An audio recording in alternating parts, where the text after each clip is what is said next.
Occupational health. Occupational health is concerned with the effects of the working environment on employees. Occupational health may involve identifying and controlling substances, conditions, or processes that are actually or potentially hazardous, and identifying and minimizing the negative impact of working methods and work processes on the human body and mind. Occupational health also includes other sources of ill health at work, such as noise, fatigue, physical and mental stress. One of the key causes of ill health at work is noise. For example, industrial hearing impairment is a problem for factory workers and machine operators. Continuous loud noise can be protected by soundproofing and broadcasting soft, constant featureless sound in office environments. Other than noise, other general environmental hygiene factors should be managed as well. For example, we need to ensure ventilation for fresh or purified air. Each employee should have a reasonable space so that he can work comfortably. Temperature levels must be reasonable inside workplace. Lighting should be suitable and sufficient. Premises must be kept clean. Sanitary conveniences and washing facilities must be suitable and sufficient. Clean drinking water and first aid equipment should be made available.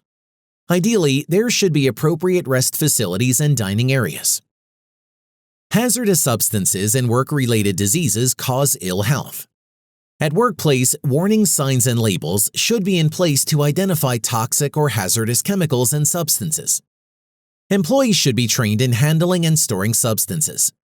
There should be secure storage for substances, and also storage for protective clothing and equipment for handling substances. Accident rates vary substantially by industry. Working conditions, tools, and technology impact incidence rates. Some people may be more prone to accidents than others due to poor vision, stress, depression, alertness, immaturity, etc.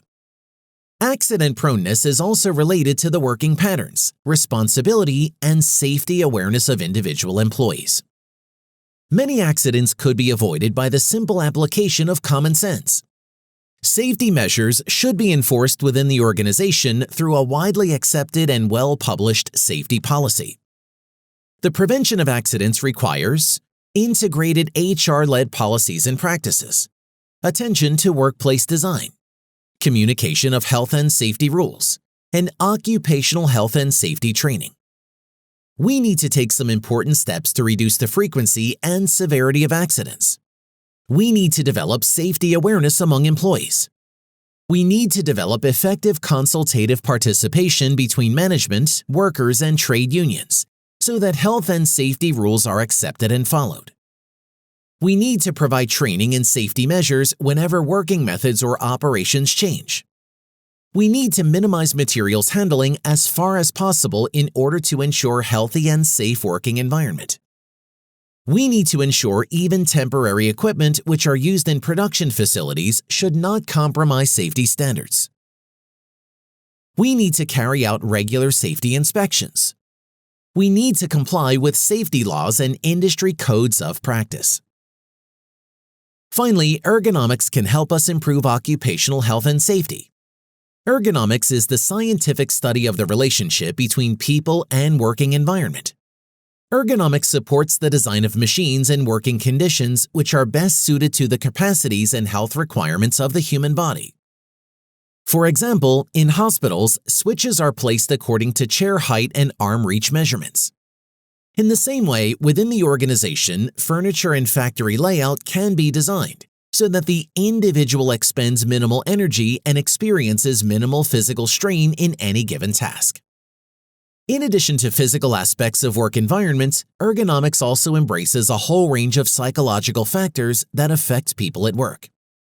Aside from purely mechanical considerations, ergonomics takes into account the challenge of the employees as an information processor.